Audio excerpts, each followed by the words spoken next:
Good evening. Good evening. Thank you.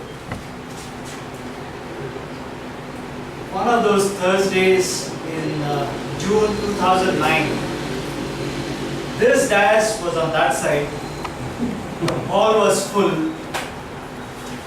and one of those persons walks in nonchalantly into this room, takes the back seat, and says, I am a guest today. I don't have anything to do except to listen to whatever is going on.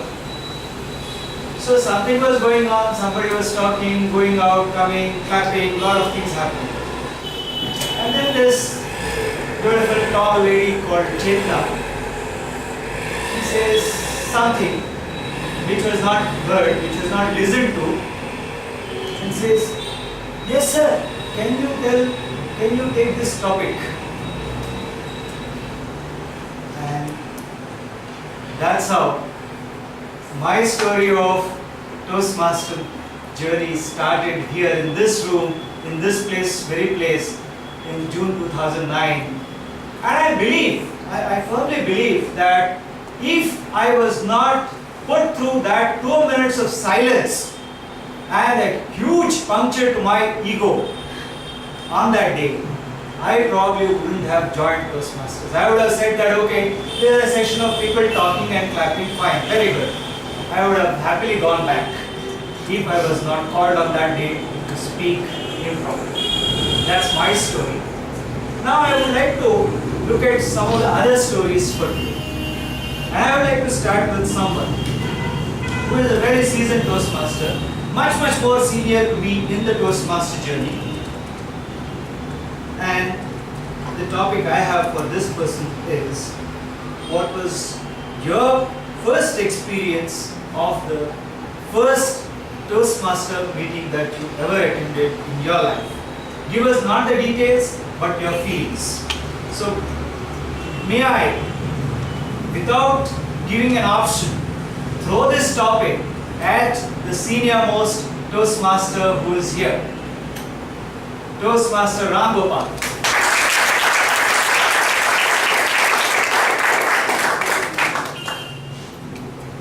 Shall I repeat the topic once again, please?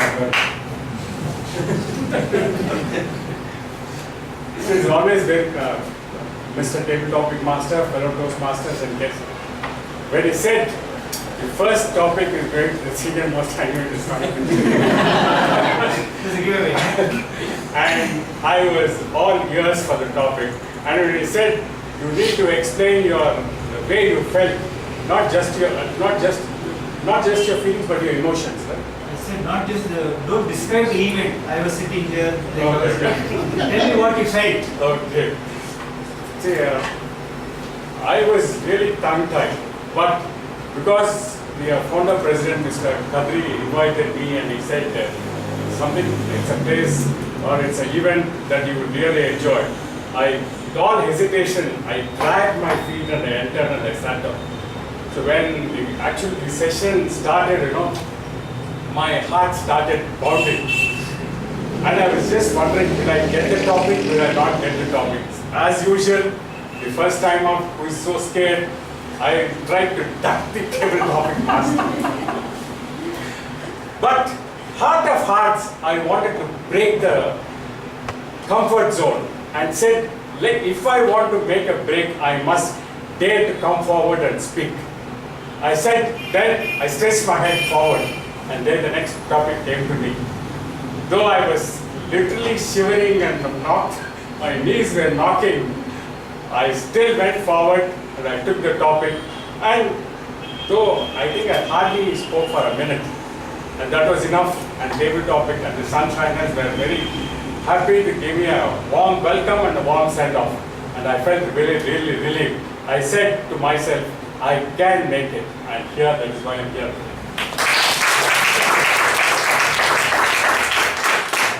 For all those of you guests who are coming here for the first time today, you would notice that this is one event, one part of the meeting which actually makes a huge difference.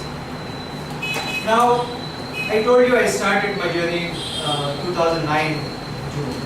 And week after week, I was going back home late on every Thursday giving a new excuse for being late. Now, one of the things that was very clear is that you can't go and be happy somewhere else. You have to be happy in the home, right? That is understood by all married people, right? So you can't go and enjoy somewhere else outside. Now, I ran out of excuses somewhere in about 2010, 11. End of 2010, I ran out of excuses, so I stopped coming. Now, I started again. And I need to go back with the excuse. So the next topic for whoever is volunteering is, give me an ingenious, innovative and interesting excuse I can go back and give to my wife as to why I am late today. Who would want to take it? I see some people wanting it. Only engineer. Yeah, something which has not been tried before. Innovative. Somebody is looking back, you know, one of those who doesn't have to give excuses. Maybe he has many. Later? Me?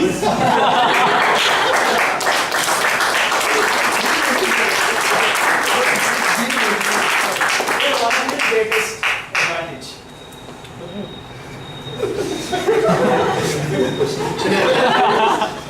I need an excuse. I need an innovative excuse to go back and say why I am late. For Toastmasters, I wouldn't give an excuse. For drinking, I would. Fine, go ahead and give the excuse.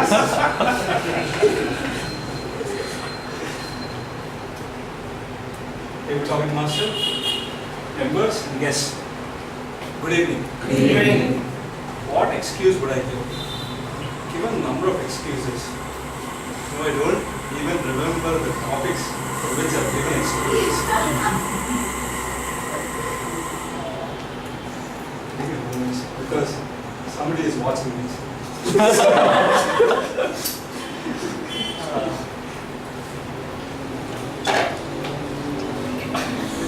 have to. Actually, I have to go back to this because I never give excuses.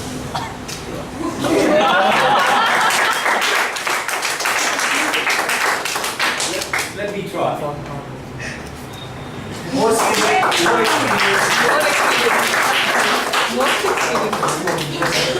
Experience answer. Mr. Dr. Venki is not even 50 years old, and I have been associated with my woman for 50 years. So I can give lots of good excuses. Mr. Toastmaster, fellow Toastmasters, I'll give you many excuses that you can go and use. But I will not give you my wife's telephone number. One excuse. When is your wife's birthday?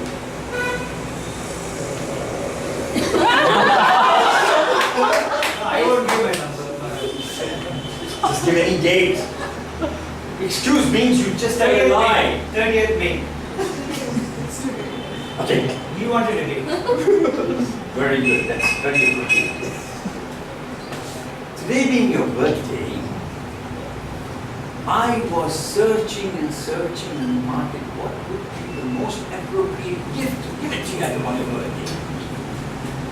I went around everywhere. I spent 2 hours from 7 o'clock to 9 o'clock. And I found there was nothing in this world that was good enough for my wife. Go empty-handed from here, right? So can I just give you a big hug?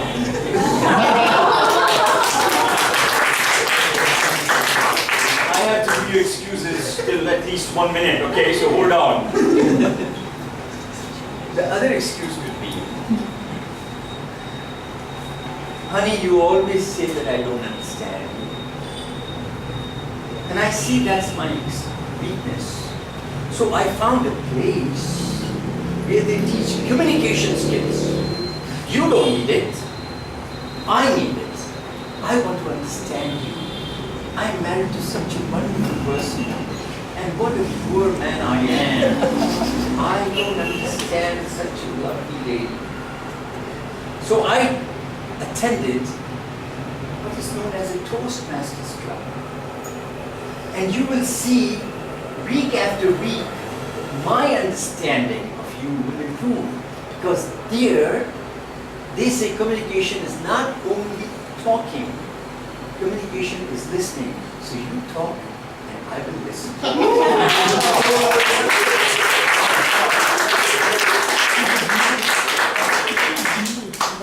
I tried that. I was told I am the best teacher. Listen to me. It happens out there, right? Okay, we move on further. Today we had an education session on English pronunciation. But I have a problem with English. And to give that, to name that problem. We have this as a funny thing that, we use our body parts to do different things. We see with our eyes, we smell with our nose, we move our hands, lift things with our hands, walk and run with our feet.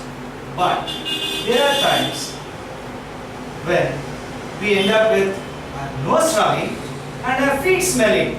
Can somebody explain this to me, please? No? You didn't get it? You got it? Okay, anybody else who got it? I see a hand going up. Anand, you want to try? When the nose runs and feet smell, it's just supposed to be the opposite. Good evening, Toastmasters. Today, we are talking about the English language and things, and they say in English language, happiness is free. So I remember the Lucy show. In Lucy show, there is a Spanish guy who is married to Lucy, and he keeps making these common mistakes we make, like CUT cut and CUT put. He keeps interchanging the way words are used. So in English, there is a logic behind everything, but that logic is very difficult to understand unless you go and do research on bbc.com or whatever. It's not very logical. So there are certain illogical things, and we have to accept that sometimes they look illogical, but they may be logical. But based on our limited knowledge, we can assume it is illogical and still say. That's why running a nose is okay because water or something is running out, and feet obviously can smell because of not washing ourselves for a long time. So advice is make sure we wash our socks often because they don't smell. And I don't know what we can do to make sure our nose does not run, but that's it. Over to you. Thank you. Thank you.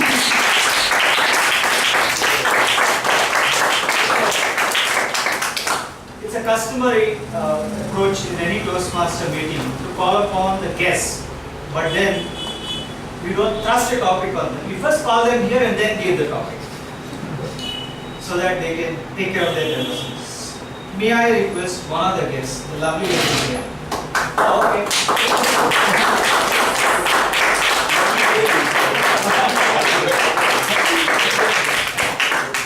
So I have a topic which goes like this.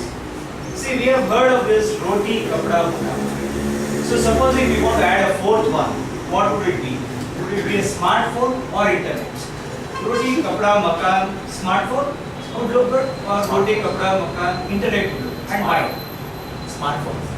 Today, there used to be a time where smartphones used to be the need of the right group. Today is no more the case. Even today, biggest communicate only through mobile phones.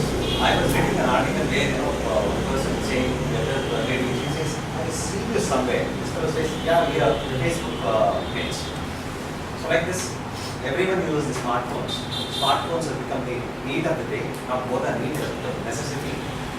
Actually, roti plus smartphone makes a good combination. Rather than the internet anyway comes with the smartphone. Without smartphone, internet without points. Thank you. tried to actually start using a mobile phone. And I hope one day I will start using a smartphone. Now, I was about to say that the other guest, the lovely lady here, can I throw a topic at you? Can you take it from me?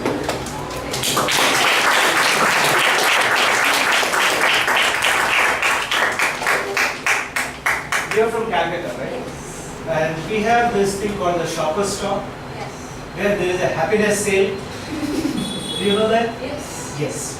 So now, in this happiness sale, what is it that you look forward to? Huge discounts. We look forward to it like throughout.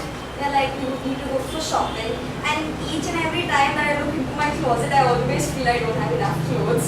So it's like, as a sale is there, happiness comes with a discount. So that is what happiness is with the shopper stops and all the sales that are available. Because for us, clothes are never enough. And they are not free. So discounts are a good way to be happy. I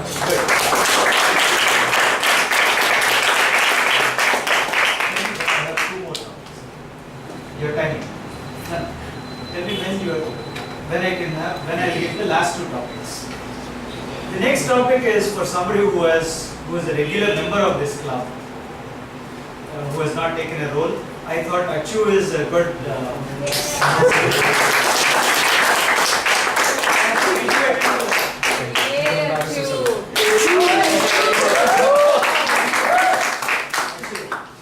Kindly tell us what was that one thing which you learned in the last meeting you attended.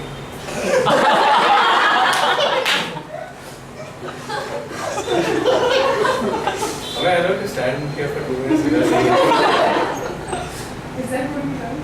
I can't even remember the last meeting. Actually, I can't be excused. It's been a while since we had a meeting here. That's it, the last meeting you attended.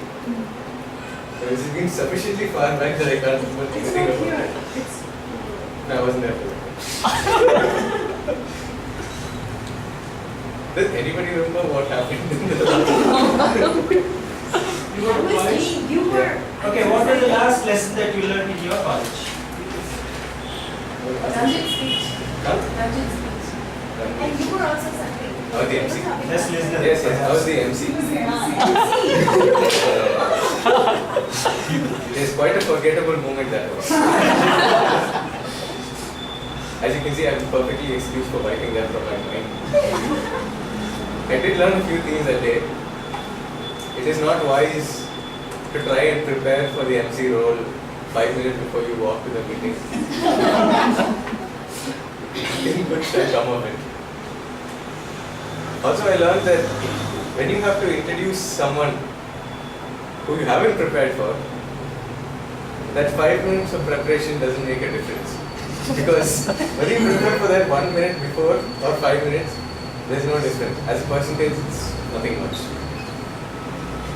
And I also learned many things in this meeting, that asking questions of the audience can stretch your speech time in table topics. Maybe you've noticed, but the orange flag has already come up and gone down, which is quite possibly a new record for me here at table topics. And I think this much record is enough for me.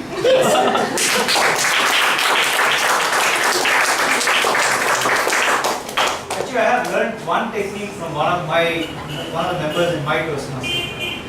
Whenever we call him on the stage and give him a topic and he doesn't know what to do, he throws back a question at the audience. So perhaps you could have thrown back that question, okay. So that way what happens? You have involved the audience, so the evaluator would give you a good feedback. Okay, I have got the last topic and I thought I could give it to somebody who volunteers for it. Otherwise, I have somebody straight ahead of me who is volunteering. Yeah, he is volunteering. I'll wait somebody else, but we would like Amit to come forward.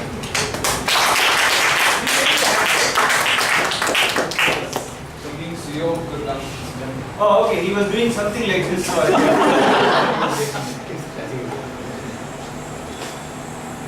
good looks or brains? What is more important? Thank you. Good evening, everyone. Mr. Toastmaster, fellow Toastmasters and guests. I think the most important thing is actually, what's the second one?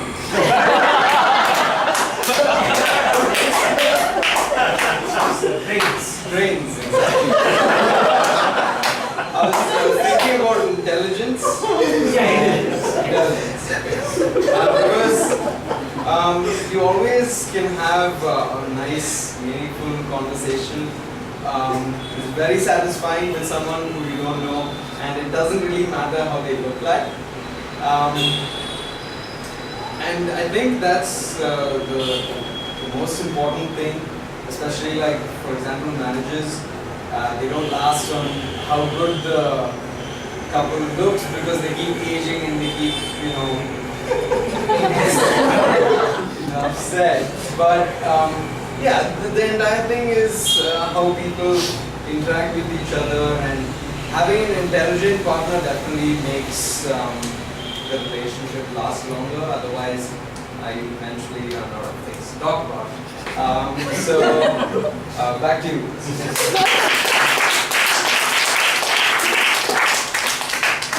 I always thought that if it is love at first sight, looks must be more important. Anyway, Toastmaster has already given me the signal some time back. I have had a wonderful time after a long time at Sunshine Toastmasters, and I hope to come back again and again. I have enjoyed thoroughly. I hope you have enjoyed this opportunity. Thank you very much.